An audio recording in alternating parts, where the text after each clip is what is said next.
لوگ بہت سے لوگ عقیدہ رکھتے ہیں اللہ ہر جگہ موجود ہے، یہ عقیدہ ہی غلط ہے. اللہ ہر جگہ نہیں، اللہ کا علم ہر جگہ ہے. اللہ سمندر میں نہیں ہے لیکن اللہ کا علم سمندر میں ہے. یعنی اللہ سمندر میں نہیں ہے لیکن اللہ کو معلوم ہے کہ سمندر کے اندر کتنی مچھلیاں ہیں، اللہ کو معلوم ہے کہ اس مچھلی کے پیٹ میں کتنے انڈے ہیں. میرے بھائیوں، اسی طریقے سے اللہ نالیوں میں نہیں ہے لیکن نالیوں میں کیا پڑا ہے یہ اللہ کو معلوم ہے. اللہ لیٹرین میں نہیں ہے لیکن اللہ کو معلوم ہے کہ لیٹرین کے اندر کیا ہے. تو اللہ ہر جگہ موجود نہیں لیکن اللہ کا علم ہر جگہ موجود ہے. یہ عقیدہ رکھنا میرے بھائیوں. لا الہ الا اللہ یعنی اللہ کے علاوہ کوئی توکل اور بھروسے کے لائق نہیں ہے. اللہ ہی کی ذات ہے کہ جس کے اوپر بھروسہ اور توکل کیا جائے. یہ ہے لا الہ الا اللہ کا معنی اور لا الہ الا اللہ کا مفہوم. اس تقاضے کو پورا کرنا یہ اعلیٰ درجے کا ہی. وَأَشْهَدُ أَن لَّا إِلَٰهَ إِلَّا اللَّهُ وَحْدَهُ لَا شَرِيكَ لَهُ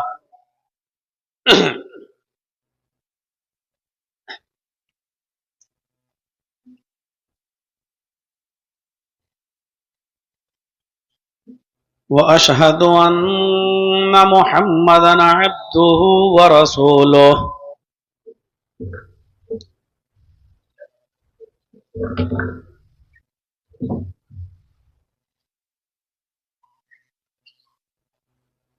أما بعد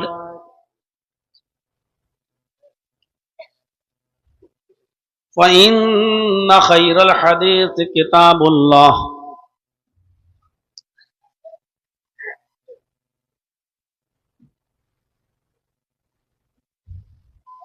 وخير الهدي هدي محمد صلى الله عليه وسلم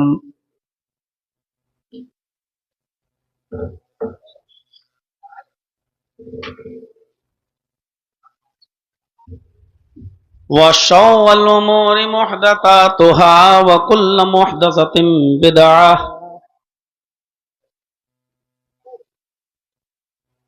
وكل بدعة ضلالة وكل ضلالة في النار.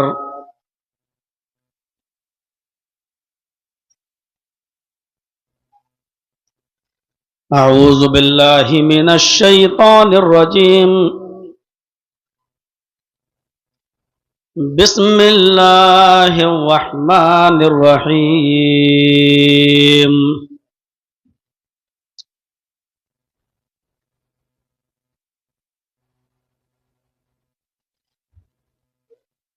إلا الذين آمنوا وعملوا الصالحات فلهم أجر غير ممنون.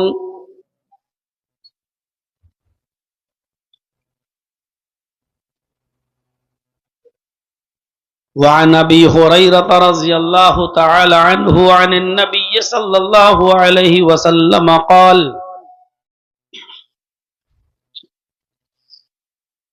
الإيمان بضع وسبعون شعبة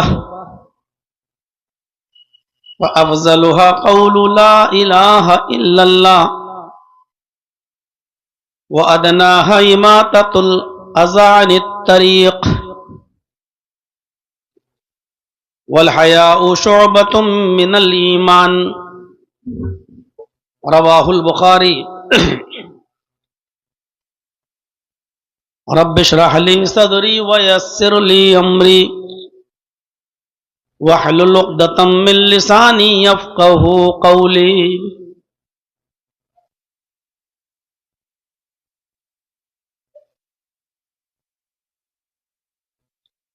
معزز و موقر علماء کرام،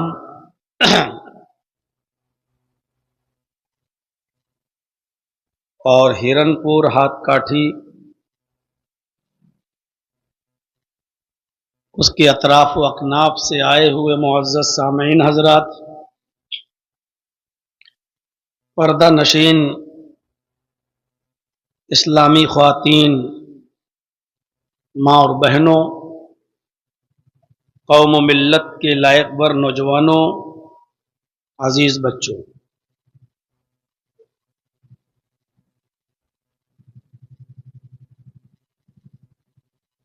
کافی رات تک آپ نے مختلف اور متعدد علماء کو سنا اور بیچ بیچ میں مدرسے کا تعاون بھی آپ نے کیا. اللہ رب العالمین آپ کے بیٹھنے کو، آپ کے سننے کو اور آپ کے تعاون کو قبول فرمائے. جس مقصد کے لیے ہم اور آپ یہاں جمع ہوئے ہیں، اللہ رب العالمین ہمیں اس مقصد میں کامیابی عطا فرمائے. قرآن کریم کی جو آیت میں نے خطبہ مسنونہ کے بعد آپ کے سامنے پڑھی ہے، اس آیت کے اندر اللہ تبارک و تعالی نے دو اہم چیزوں کا ذکر کیا ہے. پہلی چیز ایمان اور دوسری چیز عمل صالح. اور فرمایا کہ الا الذین آمنوا وعملوا الصالحات فلہم اجر غیر ممنون. جو ایمان لائے اور جنہوں نے عمل صالح کیے، نیک عمل کیے، ان کے لیے ایسا اجر، ایسا انعام ہے اللہ تبارک و تعالیٰ کے یہاں جو کبھی ختم نہیں ہوگا. فلہم اجر غیر ممنون. ان کے لیے ایسا انعام ہے جو کبھی ختم نہیں ہوگا. لیکن اس کے لیے دو چیزیں بتائی ہیں، ایمان اور عمل صالح. اور یاد رکھیے گا، ایمان اور عمل صالح دونوں ضروری ہیں ہماری زندگی کے لیے. ہمارے پاس کیا ہے؟ ایمان کا دعویٰ تو ہے لیکن عمل صالح نہیں ہے. اور ہم اپنے غیر مسلموں کو دیکھتے ہیں، ان کے پاس اچھے عمل بہت ہیں لیکن ان کے پاس ایمان نہیں. آپ چلے جائیے بامبے کے ٹاٹا ہاسپٹل میں، اور جاتے ہی ہوں گے بہت سے لوگ علاج کے لیے کینسر کے. آپ دیکھیے وہاں کتنے لوگ مدد کے لیے حاضر رہتے ہیں، کتنی سنستھائیں وہاں کام کرتی ہیں. کوئی ٹرک بھر کے کھانا لا رہا ہے، مریضوں کو دے رہا ہے. کوئی ٹرک بھر کے پھل فروٹ لا رہا ہے، مریضوں کو دے رہا ہے. کوئی آپ سے پوچھ رہا ہے کہ آپ کے پیشنٹ پر کتنا خرچہ ڈاکٹروں نے بتایا ہے، آئیے ہمارے ساتھ فلاں سنستھا میں چلیے، فری میں یہ چیزیں جو آپ کی ضرورت ہے وہ فری میں آپ کی ضرورت کو پورا کیا جائے گا. کتنا اچھا کام ہے. غریب لوگوں کے علاج کو کرانا اور ان کی مدد کرنا کتنا بڑا کام ہے، اور یہ غیر مسلم لوگ کر رہے ہیں. گرمیوں میں ابھی مئی اور جون کی جب گرمی شروع ہوگی تو اسٹیشنوں پر آپ دیکھیں گے کہ کتنے لوگ ٹھنڈا پانی لے کر آپ کے ٹرین کے کوچ کے پاس آ جائیں گے اور آپ کی بوتلوں میں ٹھنڈا پانی بھریں گے، آپ کو پلائیں گے. کتنے پیاؤ آپ کو جگہ جگہ کھلے ملیں گے، آئیے ٹھنڈا پانی پیجیے، فری میں پانی پلایا جائے گا آپ کو جگہ جگہ پر. دیکھیے کتنا اچھا کام ہے. لیکن ان کاموں کی حیثیت کیا ہے؟ کیونکہ ان کے اندر ایمان نہیں. آج ہمارے اندر ایمان ہے لیکن عمل صالح نہیں ہے. ابھی رمضان کا مہینہ آنے والا ہے، ایک آدمی 10-10 20-20 50-50 لوگوں کو روزہ افطار کرائے گا. اور اس کی ویڈیو بنائے گا، فوٹو ویڈیو بنا کے باقاعدہ فیس بک پہ ڈالی جائے گی، واٹس ایپ گروپ پہ ڈالی جائے گی، یہ دکھانے کے لیے کہ دیکھو ہم نے کتنے لوگوں کو اپنے گھر میں بٹھا کے روزہ افطار کرایا۔ خاص طور پر پلیٹوں کی فوٹو لی جائے گی، دیکھیے ہم نے روزہ دار لوگوں کو کیا کیا کھلایا۔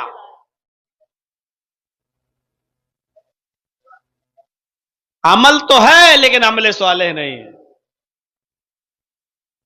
ابھی کسی کو حج یا عمرے کی پرمیشن مل جائے اور چلا جائے عمرہ کرنے، خانہ کعبہ کے سامنے کھڑے ہو کر سیلفی لے گا، فوٹو کھینچے گا اور واٹس ایپ پہ ڈالے گا، فیس بک پہ ڈالے گا، اور گھڑیال کے آنسو بہاتے ہوئے کیا لکھے گا فیس بک پر معلوم؟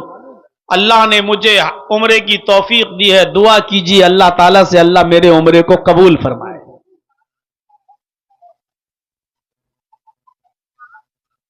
اور مقصد کیا ہے کہ ہم سیلفی لے کر یہ دکھائیں لوگوں کو کہ دیکھو میں خانہ کعبہ میں کھڑا ہوں، دیکھیے احرام پہنے ہوئے ہوں، دیکھیے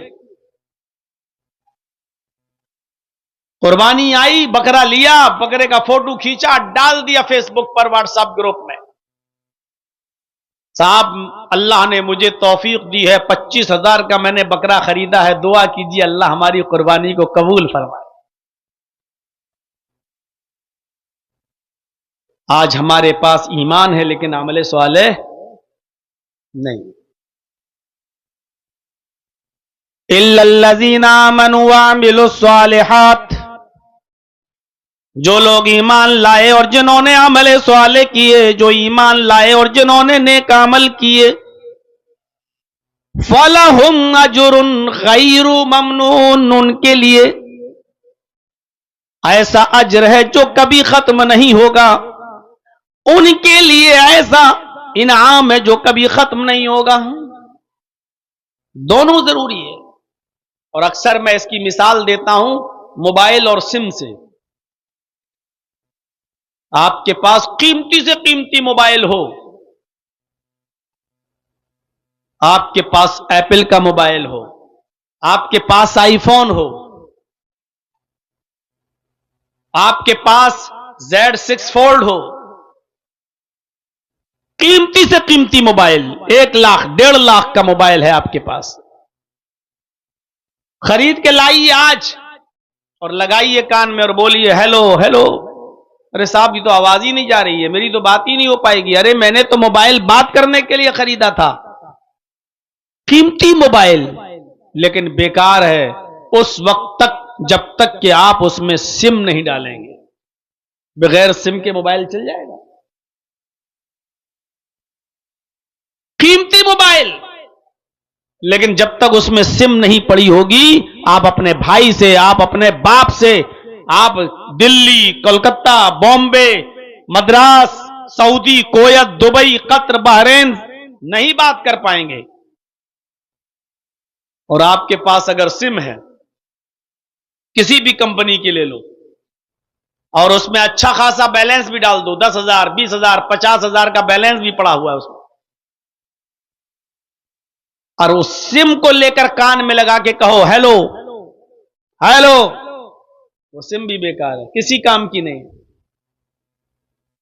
آپ کہیے صاحب میں نے تو اس میں بیلنس بھی بڑھوا لیا ہے، پھر کیوں نہیں بات ہو رہی ہے؟ نہیں بات ہوگی، 1 لاکھ روپے کا بیلنس ڈال دو، سم بیکار۔ کیوں؟ کیونکہ وہ موبائل میں نہیں پڑی ہوئی ہے، باہر رہے گی، بیکار۔ جب اس سم کو موبائل میں ڈال دو گے تو وہ سم اپنا کام کرے گی۔ تو جس طرح موبائل کے لیے سم ضروری ہے اور سم کارڈ کے لیے موبائل ضروری ہے، اسی طریقے سے ایمان کے بعد عمل صالح ضروری ہے، اور عمل صالح کے لیے ایمان ضروری ہے۔ ہمارے پاس ایمان ہے لیکن عمل صالح نہیں، ہمارے بھائیوں کے پاس، غیر مسلموں کے پاس عمل ہے لیکن ایمان نہیں۔ میرے بھائیوں، جو چیزیں ہمیں خسارے سے اور نقصان سے بچاتی ہیں ان میں ایمان اور عمل صالح بھی ہے۔ والعصر، زمانے کی قسم،